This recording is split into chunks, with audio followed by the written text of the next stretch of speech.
اچھا بیٹے، آج کیا موضوع ہے، کیا کرنا ہے؟ کہانی ہے؟ اچھا تو سنائیے۔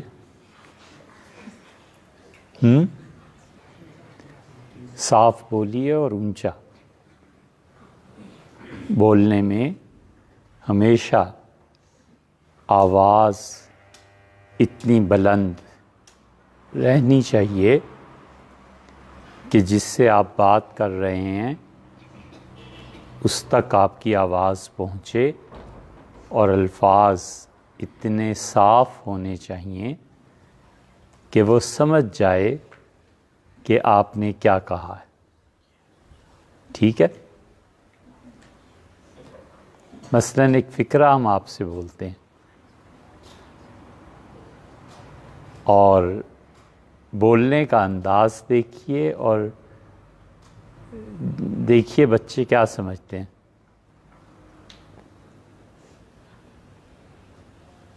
چچا نے چچی کو چاندنی چوک میں چاندی کے چمچے سے چٹنی چٹائی۔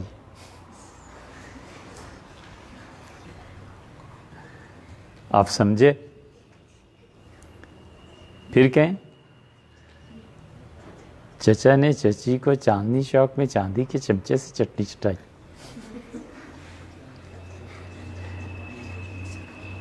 اب کچھ بچوں کی سمجھ میں یہ نہیں آیا ہوگا۔ چچا نے چچی کو چاندنی چوک میں چاندی کے چمچے سے چٹنی چٹائی، ایک فقرہ ہے، لیکن اگر آپ اسے آہستہ سے بولیں، آرام سے، تو دوسرے کی سمجھ میں بھی آ جائے، اور آپ اگر تیزی سے بولیں گے تو پھر اس کی سمجھ میں ممکن ہے نہ آئے۔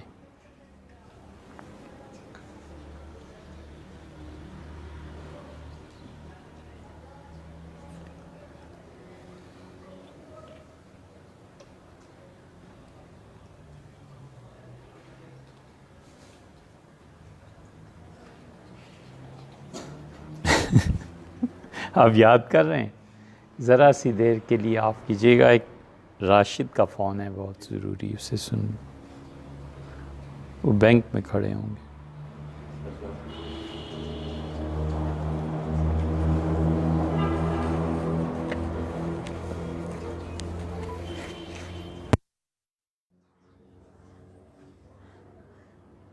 وعلیکم السلام جی۔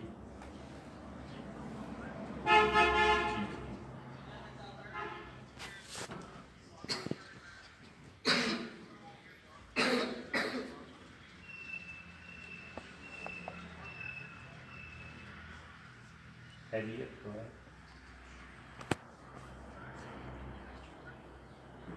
آپ کہاں پہنچے؟ اچھا ٹھیک، السلام۔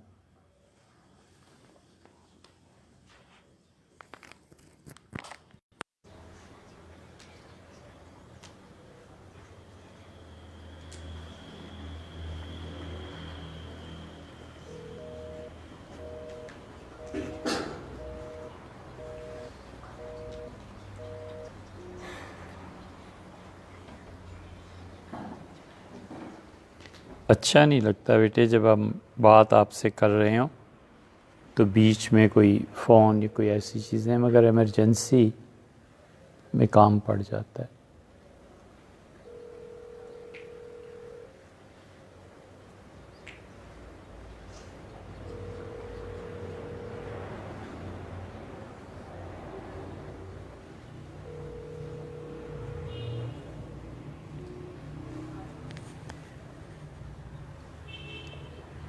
اچھا، یہ پھر فون سننا پڑے گا ابھی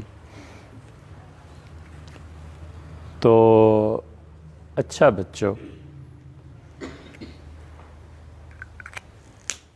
بات آپ سے یہ چل رہی ہے کہ کہانی سنائیں، اور کہانی اب آپ کو کیا سنائیں؟ چلیں ایک جانور پہ بات کرتے ہیں، صحیح ہے؟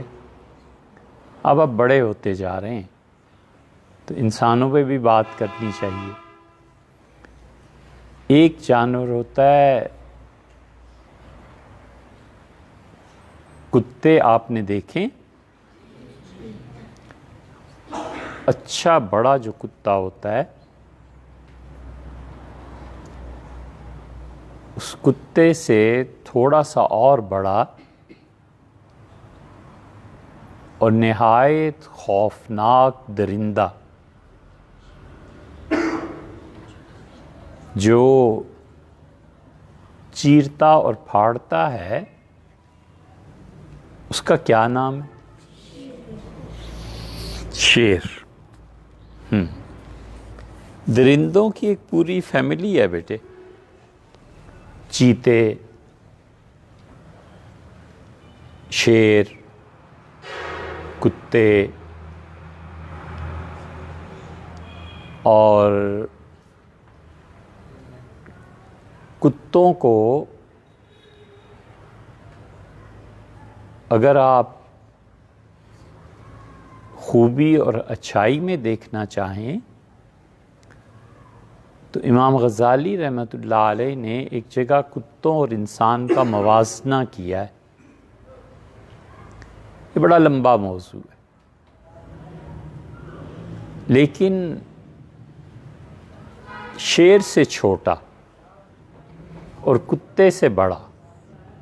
اچھا، ہم آپ کو ایک اور اشارہ دیتے ہیں۔ آپ میں بہت سے بچوں نے سورہ یوسف پڑھی ہوگی، ترجمہ پڑھا ہوگا، اس میں ایک جانور کا ذکر ہے۔ وہ کون ہے؟ بھیڑیا۔ بھیڑیے کو عربی میں کیا کہتے ہیں؟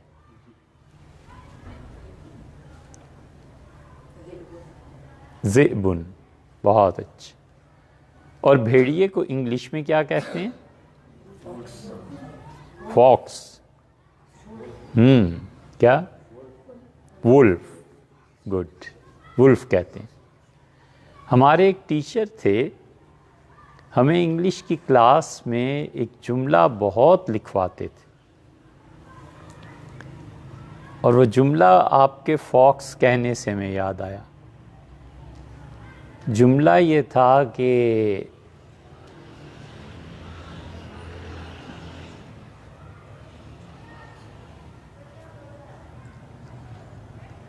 ایک لفظ اس میں سے ہمیں ذہن میں آ نہیں رہا۔ Fox jumps over a lazy dog, یہ کیا ہے پورا جملہ؟ A quick brown fox jumps over a lazy dog۔ یہ ایک جملہ ہمارے ٹیچر بہت لکھواتے تھے۔ A quick brown fox jumps over a lazy dog۔ A quick، ایک بہت پھرتیلی لومڑی نے حملہ کیا ایک ایسے کتے پہ جو سست تھا۔ انگلش جتنی ہے اے سے لے کے زیڈ تک، یہ ساری اس جملے میں آ جاتی ہے۔ تو ہمارا خط ٹھیک کرانے کے لیے اس کو کرواتے تھے۔ اور ہوتا یہ ہے بچوں کہ دوڑ میں اور زندگی کی دوڑ میں جو لوگ بہت تیز بھاگتے ہیں نا، وہ بظاہر اپنے دوستوں سے آگے نکل جاتے ہیں، لیکن منزل تک نہیں پہنچتے۔ منزل تک وہ آدمی پہنچتا ہے، وہ مسافر جو ایک ایک قدم ناپ تول کے رکھتا ہے۔ تو بھیڑیا وولف، بھیڑیا ذئب، اور فارسی میں گرگ، گرگ کوہن، پرانے بھیڑیے، بڈھا بھیڑیا۔ بھیڑیا بنیادی طور پہ خون خوار جانور ہے، اور چیرنے پھاڑنے میں، جانوروں کو مار دینے میں بہت تباہ کن کردار ادا کرتا ہے۔ اچھا، اس کی مؤنث کو کیا کہتے ہیں؟ کوئی بتائے بچہ؟ بکرا، بکری، چڑیا، چڑی۔ اچھا، چڑیا اور چڑی، ٹھیک ہے، یہ بھی خوب کہا میاں۔ اچھا، اب بھیڑیے کا بتائیے تو پھر ہم کہیں آپ نے کیا اچھی بات کہی ہے۔ بھیڑیے کی مؤنث کیا کہلاتی ہے؟ بھیڑی، اور چڑی اور چڑا، ٹھیک ہے، ایسے بنتے۔ تو جو بھیڑیا ہوتا ہے اس کا بنیادی طور پہ کام انسانوں کو چیرنا پھاڑنا ہوتا ہے، اور بھیڑیے کا منہ لال رہتا ہے۔ کہتے ہیں کہ بھیڑیا شکار کرے تو لال اور نہ کرے تو لال۔ اس کا گوشت سرخ رنگ کا ہوتا ہے نا، تو اگر تو وہ کسی پہ حملہ کرے جانور کو تو خون لگ جائے گا، اور نہ حملہ کرے تو بھی بیٹے وہ ایسے ہی رہے گا۔ تو اس لیے یہ جو بھیڑیے ہیں، یہ جو کتے ہیں، یہ جتنے بھی جانور درندے ہیں، ہم لوگ جب مریں گے تو ہماری روحیں یہ شکلیں اختیار کریں گی۔ یہ ایسا مسئلہ ہے جس پہ ہم اہل السنہ اور اہل تشیع دونوں متفق کہ انسان کی روح کا مسخ ہوتا ہے۔ مثلا ایک آدمی کو غصہ بہت آتا ہے، غصہ آنا کوئی بری بات نہیں، غصہ بڑی اچھی چیز ہے، وہ ہماری سوئی ہوئی قوتوں کو بیدار کرتا ہے، نئے راستے تلاش کرتا ہے، لیکن غصے کا نافذ کرنا یہ غلط ہے، ٹھیک ہے نا بیٹے؟ غصہ کبھی آتا ہے اختلاف پہ، اختلاف کا اظہار ہو جاتا ہے۔ مثلاً بھائی نے کہا کہ آج ہم آئس کریم کھائیں گے، دوسرا بھائی کہتا ہے نہیں گھر میں ہی ٹھہریں گے اور آپ کلفی لے آئیے۔ تو بظاہر دو مختلف باتیں ہو گئی نا، والد نے سن لی، اب ان کا اختیار ہے، وہ جو چاہیں سو کریں۔ لیکن ایک بچہ اتنی ضد کرتا ہے کہ نہیں کلفی کھانی ہے، کلفی ہی کھانی ہے، کلفی لائیں، دوسرے بھائی کو کہتا ہے نہیں میری بات مانو۔ اوفو بھئی، آپ نے اپنی رائے بتا دی، انہوں نے اپنی رائے بتا دی، آپ اسے سمجھا دیجئے کہ میں کیوں یہ رائے دے رہا ہوں۔ اس سے زیادہ یہ کہ آپ اس پہ جبر کریں، یہ تو کوئی بات نہ ہوئی، غلط ہو گئی نا بات۔ ہم کہتے ہیں کہ مسجد کے یہ دروازے کھلے رکھیں تاکہ ہوا آتی رہے۔ ایک آپ کے استاد آ کے کہتے ہیں کہ سردی ہو رہی ہے اور اگر یہ ٹھنڈی ہوا بچوں کو لگ گئی تو بخار ہو جائے گا۔ بالکل ٹھیک ہے،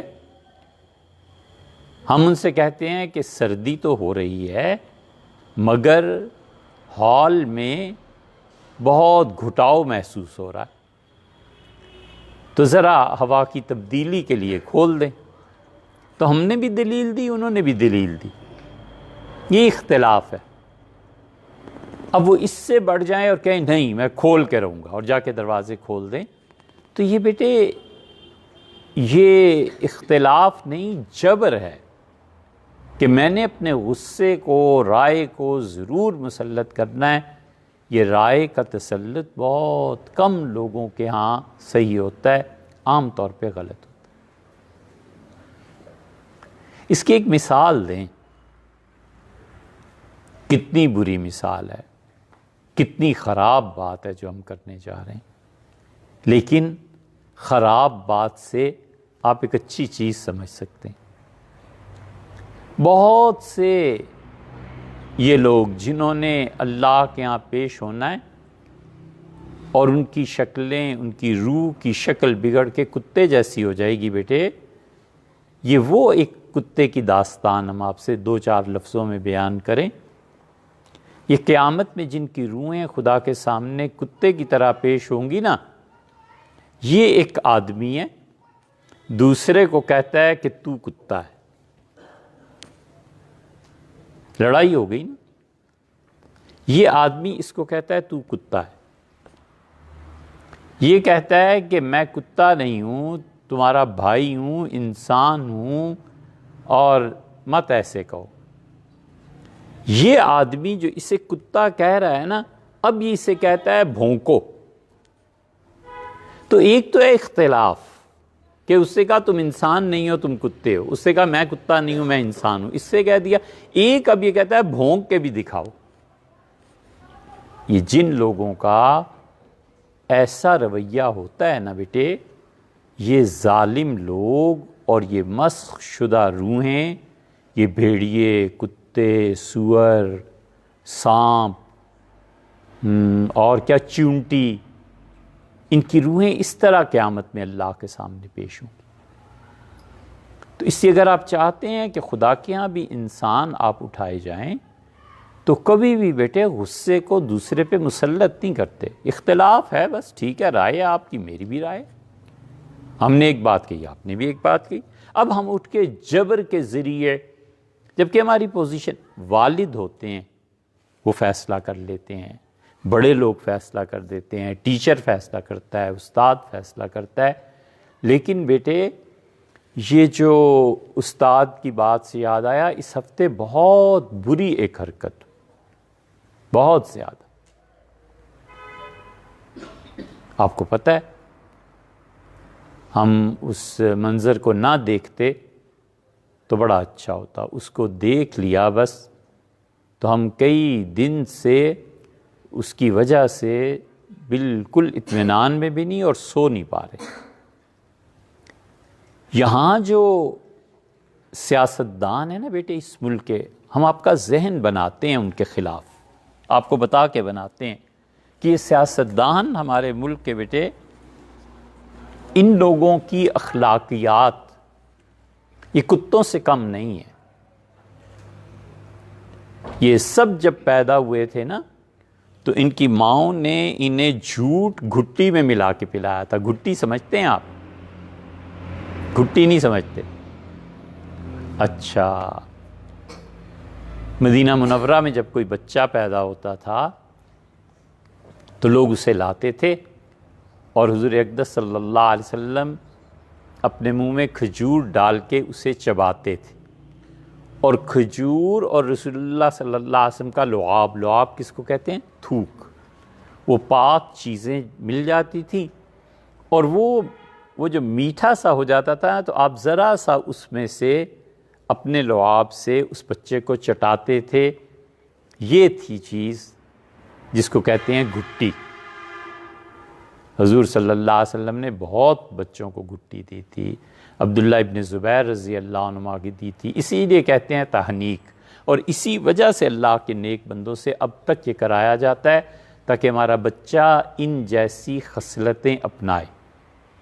تو عبداللہ ابن زبیر کو رسول اللہ صلی اللہ علیہ وسلم نے جب کھجور اور لعاب مبارک زبان پہ ان کی لگایا تو بچہ تھا، وہ چوسنے لگا حضور صلی اللہ علیہ وسلم کی انگلی کو، تو آپ بہت ہنسے اور آپ نے فرمایا کہ دیکھو زبیر کے بیٹے عبداللہ کو اسے کھجور سے بڑی محبت ہے۔ تو بہت بڑے آدمی تھے بیٹے عبداللہ ابن زبیر۔ اس زمانے میں جو ظالم تھے بہت سے سیاستدان، وہ انہی ہمارے سیاستدانوں سے ملتے جلتے تھے۔ اس ہفتے سب سے زیادہ بدتر چیز جو ہوئی ہے بیٹے، اور جس پہ لوگ چیخے نہیں، لوگوں نے بات نہیں کی، اور قوم ہماری مجموعی طور پہ بہری ہے اور گونگی ہے، کوئی جلوس نہیں نکلا، ہوا یہ کہ نیب والوں نے ٹیچرز کو، پروفیسرز کو ہتھکڑیاں لگا دی۔ وہ پروفیسر جس نے 20 سال پڑھایا ہے، 30 سال پڑھایا ہے، ان کو اس حکومت میں ہتھکڑیاں لگائی گئیں، اب ہم انہیں ظالم نہ کہیں تو کیا کریں گے؟ یہ بیٹے جو لوگ ہتھکڑیاں ایسے لگاتے ہیں نا، یہ جب مریں گے تو اللہ سے پوری امید ہے کہ ان کی روحیں کتوں کی شکل میں تبدیل ہو کے اللہ کے سامنے جائیں گے۔ جو شخص بیٹے اپنے ٹیچر کا احترام نہیں کرتا نا، وہ چاہے بادشاہ بن جائے، وہ علم سے محروم ہو جاتا ہے۔ جو شخص اپنے ماں باپ کا احترام نہیں کرتا وہ رزق سے محروم ہو جاتا ہے، اور جو استاد کا احترام نہیں کرتا بیٹے وہ علم سے محروم ہو جاتا ہے، علم ان کے پاس نہیں آتا۔ اس سے ہمارے اساتذہ جو تھے وہ ہمیں یہ سکھاتے تھے، اور اللہ تعالیٰ روشن رکھے ان کی قبروں کو، اب بھی ہم یاد کرتے ہیں۔ ڈانٹ پڑتی تھی اور ناراض بھی ہوتے تھے۔ اب ہمیں افسوس ہوتا ہے کہ بس ایک آدھ ہستی ایسی رہ گئی ہے، اب ہمیں کوئی ڈانٹنے والا بھی نہیں رہا، اور دو رہ گئی، ایک والدہ میں ڈانٹتی ہیں اب بھی، اور ایک ہمارے استاد رہ گئے وہ ہمیں ڈانٹتے ہیں۔ اب افسوس ہوتا ہے بیٹے کہ اب ہمیں ڈانٹنے والا رہا ہی کوئی نہیں، مارنا تو دور کی بات، مگر جی چاہتا ہے کہ اب بھی استاد ٹیچر سمجھائے، ہماری غلطیاں ہمیں بتائے۔ ایسے عظیم لوگ تھے بیٹے کہ جب ہم سوچتے ہیں نا ان کے بارے میں تو ہمیں اللہ تعالیٰ 1000 سال عمر دیتا اور ہم اپنے استادوں کے سامنے ہاتھ باندھ کے کھڑے رہتے تو ان کی ایک نصیحت کا حق ادا نہیں ہو۔ بیٹے اگر آپ چاہیں کہ آپ کو روزی کم ملے، ماں باپ کی نافرمانی، اگر آپ چاہیں کہ آپ کو علم کم ملے تو ٹیچر کی نافرمانی۔ اس لیے بیٹے یہ جتنے بہت سے محکمے کام کرتے ہیں، پولیس نے ہتھکڑی لگا دی، یہ خفیہ ایجنسی، رپورٹیں لکھنے والے، یہ سب وہ لوگ ہیں جو کتے کی شکل میں اللہ کے ہاں پیش ہوں گے، شیر کی شکل میں، بھیڑیے کی شکل میں، کیونکہ یہ ظلم کرتے رہے۔ اللہ نے کہا کہ لوگوں میں نے ظلم حرام قرار دیا ہے، نہ میں کرتا ہوں نہ کرنے کی اجازت دیتا ہوں۔ اس لیے بھیڑیا، یہ جتنے درندے ہیں، اپنے آپ کو بیٹے بچاؤ۔ کبھی زندگی میں غصے کو نافذ نہیں کرنا، کنٹرول کرنا ہے اپنے آپ کو، ظلم نہیں کرنا۔ یہ ظلم پہ مشتمل جتنے ہیں نا، انٹیلیجنس ہے اور کئی ایجنسی اور کیا کیا، پڑھے لکھے ہوتے نہیں بیٹے یہ اتنے، مطالعہ یہ نہیں کرتے، پڑھتے یہ نہیں ہیں۔ آپ جتنا پڑھو گے نا، آپ کو اس دنیا میں حقائق کی سمجھ آئے گی، اور پھر پتہ چلے گا تو یہ سیاستدان جو ہمارے ملک کے ہیں بیٹے یہ بھیڑیا ہے۔ دو قوتیں ہیں بیٹے، ایک یہ بھیڑیے جھوٹے، کوئی ایک نہیں جو جھوٹا نہ ہو، کوئی ایک نہیں جو جھوٹا نہ ہو۔ ذوالفقار علی بھٹو، اتنا نام، ایک مثال آپ کو دے رہے ہیں بیٹے، اس قوم پہ اس سے بڑا ظلم نہیں ہو سکتا تھا کہ اس نے آپ کے سارے نظام تعلیم کو نیشنلائز کر دیا۔ 50 سال ہو گئے، وہ بچے ہی اب پیدا نہیں ہوتے جو بچے کسی زمانے میں پیدا ہوتے تھے۔ آل انڈیا، بر صغیر، پورا ہندوستان، یہاں سے ایسے بچے آئے جنہوں نے نوبل پرائز ونر تھے بیٹے، ایسے لوگ تھے کہ گورے ان کو بلا کے مشورہ کرتے تھے۔ یہ اسی زمین کی پیداوار تھی نا، یہ نظام تعلیم اس ظالم آدمی نے، اور جھوٹا صحیح معنی میں رج کے، یہ رجنا اردو ہی کا لفظ ہے، پنجابی میں بھی چلا گیا، ٹھیک ہے نا، یہ سب رجے پیٹ کی باتیں۔ تو ایسا جھوٹ میں رج کے جھوٹ بولتا تھا، جس سیاستدان کو دیکھو گے بیٹے۔ اور دوسرا ادارہ فوج ہے جو قابل احترام، جو ہماری ہر مشکل میں کام آتے ہیں۔ سیلاب آ جائے فوج کو بلاؤ، حکومت مصیبت میں پڑ گئی فوج کو بلاؤ، زلزلہ آ گیا فوج کو بلاؤ۔ ہر جگہ بیٹے آپ دیکھیں گے۔ لیکن یہ جو ادارہ ہے نا، یہ بیٹے غالباً آخری ادارہ ہے ہمارے ملک کا جو پھر بھی موقع آنے پہ کام کرتے ہیں۔ اور حکومت سیاستدانوں کی تو ہے ہی نہیں، رہ گیا ایک ادارہ فوج۔ ان دونوں سے اوپر ایک تیسرا گروہ ہونا چاہیے، حکومت اس کی ہوتی ہے۔ فوج اپنا کام کرے، عزت احترام۔ بیٹے یہ جو آپ کو اور ہمیں ہے نا خیال کہ اسلام صوفیہ نے پھیلایا ہندوستان میں، بالکل ٹھیک ہے، لیکن ان صوفیہ کرام مثلاً حضرت خواجہ معین الدین چشتی تھے، حضرت نظام الدین اولیاء تھے، صابر کلیری تھے، خواجہ باقی باللہ تھے رحمۃ اللہ علیہ وغیرہ وغیرہ، یہ جتنے صوفی ہندوؤں کو مسلمان بناتے رہے نا، اس کے پیچھے فوج تھی۔ مسلمانوں کی طاقت حکومت کی اور فوج کی نہ ہوتی اور مسلمانوں نے ہندوستان کو فتح نہ کیا ہوتا تو ان صوفیوں کو تو پنڈت اور برہمن زندہ جلا دیتے، مار دیتے۔ ان کے پیچھے ایک طاقت حفاظت کرنے والی تھی۔ لیکن بیٹے حکومت وہ ایک اور تیسرا گروہ ہے جو بڑے پڑھے لکھے، بڑے آنیسٹ، ہمیشہ پڑھ کے اپنا کیریئر بنا کے پھر اس سائٹ پہ آنا ہے۔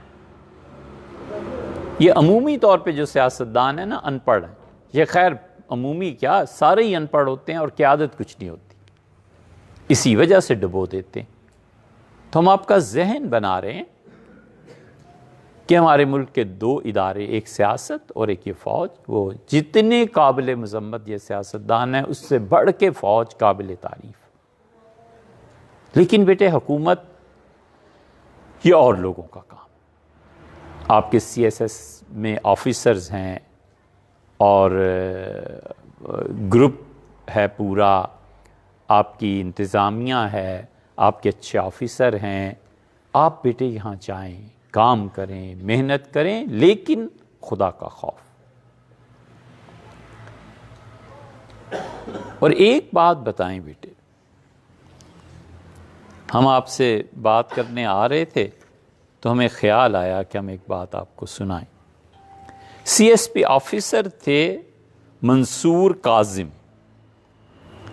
اور انہوں نے ایک کتاب لکھی ہے میری داستان۔ جب آپ بڑے ہوں گے نا اس کتاب کو پڑھیے گا، اس میں بہت سی چیزیں سیکھنے کی۔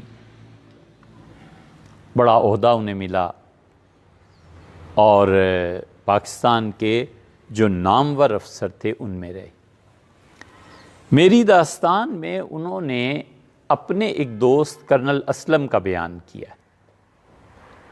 مشرقی پاکستان، مغربی پاکستان، یہ دونوں ایک تھے بیٹے۔ اس وقت کے جو سیاستدان تھے ان کی غلطیوں نے، لیڈرشپ کی ہوس نے سارا ملک برباد کر دیا۔ بیٹے آپ بڑے سے بڑے خاندان سے تعلق رکھتے ہوں، آپ کروڑوں پتی ہوں، آپ حافظ ہوں، عالم ہوں، قاری ہوں، بغیر کسی وجہ کے اپنی شخصیت کا اظہار نہیں کرتے، سمجھے؟ ظرف ہونا چاہیے۔ اب موقع ہے کہ حکومت میں عہدہ لے کوئی، یہ وہ مانگنے تھوڑے ہی جانا ہے۔ موقع ہے آدمی اپنی کسی صلاحیت کو بیچ سکتا ہے، بیچنا نہیں ہے، کچھ نہیں۔ بڑے اچھے اللہ کے وہ بندے ہوتے ہیں جو سب کچھ ہوتے ہیں لیکن کچھ پتہ نہیں چلتا۔ بہت واقعات ایسے ہیں۔ ہمارے ایک استاد تھے، ہم ان کے ساتھ جا رہے تھے تو ایک آدمی ان سے ملا راستے میں، ان کی داڑھی وغیرہ دیکھ کے وہ سمجھا یہ عالم دین ہے۔ تو اس نے ان سے پوچھا کہ حضرت یہ مسئلہ پوچھنا ہے۔ تو جلدی میں تھے ہم لوگ بھی، تو انہوں نے یہ کہا کہ آپ علامہ یوسف بن نوری رحمۃ اللہ علیہ کے مدرسے میں چلے جائیے، وہاں بہت سے مفتی آپ کو بتا دیں گے۔ اس نے کہا کہ ارے مفتی ولی حسن وہاں بیٹھا ہوتا ہے، بہت ہی جاہل آدمی ہے، اسے کیا پتہ ہے۔ ہم تو بالکل سٹی گم ہو گئی، سناٹے میں رہ گئے، پاؤں سے زمین نکل گئی۔ وہ خود مفتی ولی حسن صاحب رحمۃ اللہ علیہ تھے جن سے اس آدمی نے یہ بدتمیزی کی، اور مفتی صاحب نے بالکل ذرہ برابر کوئی بات نہیں کی، اور فرمایا وہاں بہت سے اور مفتی بھی ہوتے ہیں، ان سے جا کے پوچھ لیجیے، اسے نہ ملیے گا، جاہل آدمی۔ فرمایا یہ صحیح کہتے ہیں آپ۔ جب آگے چلے تو ہم سے فرمایا کہ دیکھا کتنی صحیح بات اس نے کہی۔ حالانکہ مفتی ولی حسن صاحب جیسا آدمی بیٹے آج تک اس ملک میں ہوا ہی نہیں۔ آپ نے مولانا تقی عثمانی صاحب کا نام سنا ہے؟ مولانا تقی صاحب کے بھی استاد تھے۔ ایسا آدمی ہم نے آج تک کم سے کم فقہ میں اتنا بڑا مفتی دیکھا ہی نہیں۔ ٹپس پہ ہر چیز، کوئی مسئلہ، کسی موضوع پہ گفتگو، لیکن دیکھنے میں اتنے سادہ تھے، اتنے سادہ تھے کہ حیرت ہوتی ہے کہ یہ سارا علم، مطالعہ، سب چیزیں، حدیث، تاریخ، فقہ، سیاست، کسی چیز میں بات کرو نئی سے نئی چیز سامنے آتی تھی۔ اس سمندر میں اتنے گہرے ہیرے ڈبوئے ہوئے تھے کہ اس سمندر میں جو جتنا جاتا تھا بس اتنا ہی پاتا تھا، وہ اس سے گہرا جاتا تو اس سے زیادہ پاتا۔ اس لیے کبھی بھی اپنی شخصیت، اپنے آپ کو خام خواہ بیچتے پھرنا یہ کوئی کمال نہیں۔ وہ کرنل اسلم کا بیان کرتے ہیں اس کتاب میں کہ وہ قید میں انڈیا کی چلے گئے، تو کہتے ہیں کہ میں نے وہاں پہ دیکھا، اس لیے بیٹے یہ جو بیچتے ہیں نا اپنے آپ کو، یہ سیاستدان ہیں۔ اس ملک کی ساری، ابھی تمہیں جملہ سمجھ نہیں آئے گا لیکن جب بڑے ہو جاؤ گے تو میرے اس جملے پہ غور کرنا، ہم تو مٹی میں مل جائیں گے۔ اس ملک کی ساری سیاست منافقت سے شروع ہوتی ہے اور تجارت پہ ختم ہو جاتی ہے۔ بس جھوٹ بولتے ہیں، ووٹ مانگتے ہیں، پھر جب اسمبلی میں پہنچ جاتے ہیں پھر تجارت کرتے ہیں، میرے پاس اتنی سیٹس ہیں، میرے پاس اتنی ہیں، مجھے کیا وزارت دو گے، مجھے کتنا پیسہ ملے گا۔ اس ملک کی ساری سیاست بیٹے منافقت سے شروع ہو کے تجارت پہ ختم ہو جاتی۔ اگر آپ کو اللہ موقع دے تو آپ ان کی مذمت اور فوج کا احترام، یہ ڈسپلنڈ ادارہ ہمارے ہاں بس ایک ہے، شاید اب آخری ہے شاید، ان دونوں سے ہٹ کے بیٹے اپنی راہ بنائیے تاکہ 100 سال بعد کبھی بھی اس ملک میں انصاف آئے، یہاں ٹیچرز کو ہتھکڑیاں کوئی نہ پہنے۔ یہ اتنی کریہ چیز سامنے آئی کہ سارا سکون اڑ گیا کہ جس ملک میں اساتذہ کی عزت یہ رہ جائے، انہوں نے کیا کرنا ہے۔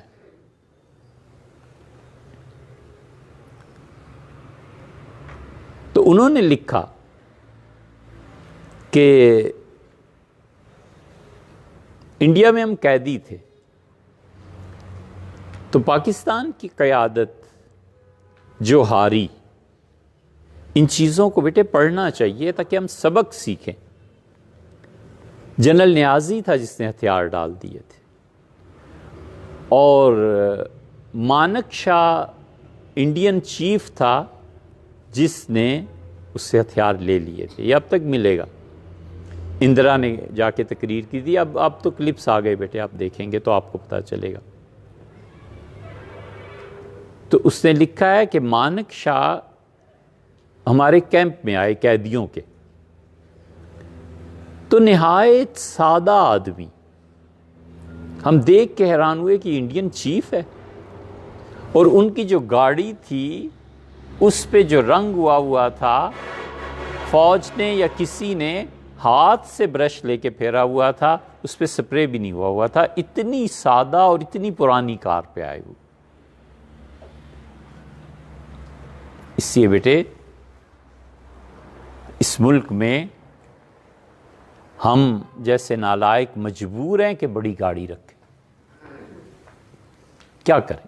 پولیس روکتی ہے، پھر کاغذات چیک کرو، پھر اس کو ذلیل کرو، پھر رشوت دو۔ یہ بڑی گاڑیوں کی عزت اسی ملک میں ہے اور دنیا میں کہیں ایسے نہیں ہوتا۔ انصاف ہوتا ہے، خاص طور پہ مشرف، اللہ تعالیٰ دونوں جہان میں اسے ذلیل کرے۔ اس کا دور تو بیٹے ایسا تھا، ہم نے ایسا برا دور نہیں دیکھا۔ داڑھی رکھنا جرم ہو گیا، ٹوپی کا پہننا جرم ہو گیا، اور جو کچھ پھر اس نے ظلم کیا ہے، خون بہائے ہیں لوگوں کے، اللہ مان الحفیظ، اللہ مان الحفیظ۔ اس لیے بچوں ہمیشہ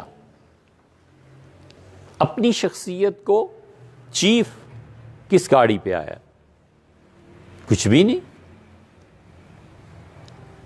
ہم ہندوستان جاتے ہیں نا تو ان ہندوؤں میں بالکل وہ سادگی محسوس ہوتی ہے جو سادگی حقیقت میں مسلمانوں میں ہونی چاہیے۔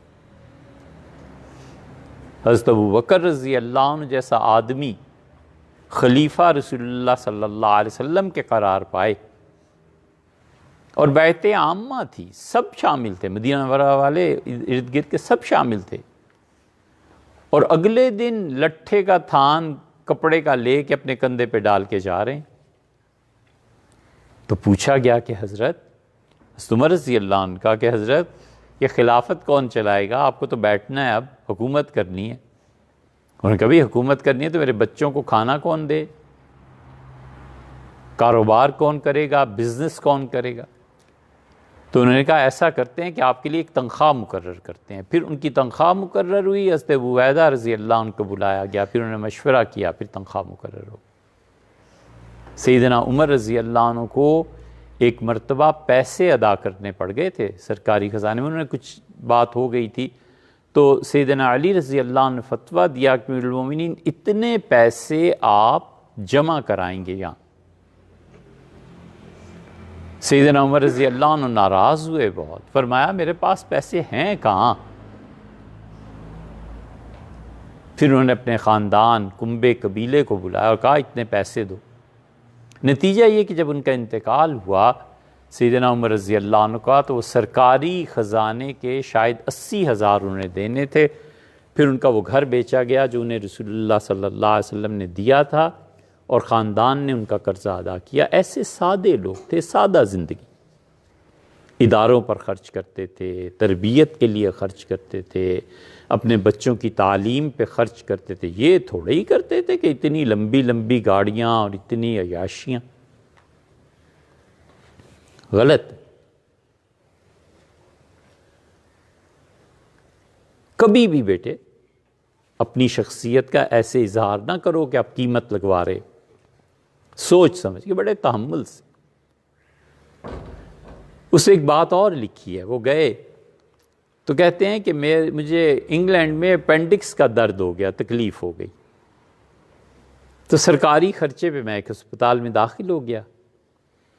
ایک نرس تھی، وہ اتنی میری خدمت اس نے کی، وہ روزانہ آتی تھی، مقررہ وقت پہ دوا دیتی تھی، بستر تبدیل کرتی تھی، چیزیں دیکھتی تھی، صفائی کرتی تھی۔ ایک ہفتے کے بعد دوسری نرس آ گئی۔ اس سے میں نے پوچھا کہ آپ سے جو پہلے والی نرس تھی وہ کیوں نہیں آئی؟ تو اس نے کہا وہ ایک ہفتے کی ڈیوٹی پہ آئی تھی اور 3 مہینے کا غالباً لکھا ہے، دیکھ لیجئے، اب خیال نہیں، اتنا اس نے کورس کرنا تھا اور یہاں ایک ہفتے کی ٹریننگ پہ آئی تھی۔ تو میں نے کہا بھئی اس نے تو ہم مریضوں کی بہت خدمت کی، وہ کون تھی؟ تو اس نے کہا آپ نہیں جانتے، ملکہ الزبتھ، انگلینڈ کی جو ملکہ ہے اس کی کزن تھی، وہ چچا کی بیٹی تھی، وہ یہ شہزادی ہے، یہ ہمیشہ محل میں رہتی ہے، ملکہ کے ساتھ رہتی ہے۔ تو میں نے کہا کہاں گئی؟ اس کا بکنگم پیلس واپس چلی گئی۔ میں نے کہا ملکہ کی بہن اور بیٹی اور یہ سارا خاندان؟ اس نے کہا ہمارے یہاں یہی ہوتا ہے، ایک ہفتے کے لیے کورس پہ آئی تھی، کام کیا اور چلی گئی، بس۔ یہ چیز اس کو بیٹے آپ سیکھیں، صحیح ہے؟ یہ نہیں ہے کہ رات کو آپ کو کسی نے اٹھا دیا کہ اسپتال چلو، تو آپ کہتے ہیں کسی اور کو لے جاؤ، تو پتہ نہیں میں حافظ ہو گیا ہوں، میں بہت بڑا علامہ بن گیا ہوں۔ پھر آپ آگے پڑھیں گے، پھر آپ کہیں تمہیں پتہ نہیں ہے کہ میں پروفیسر لگ گیا ہوں یونیورسٹی میں، آپ کو پتہ نہیں ہے میں آفیسر ہوں۔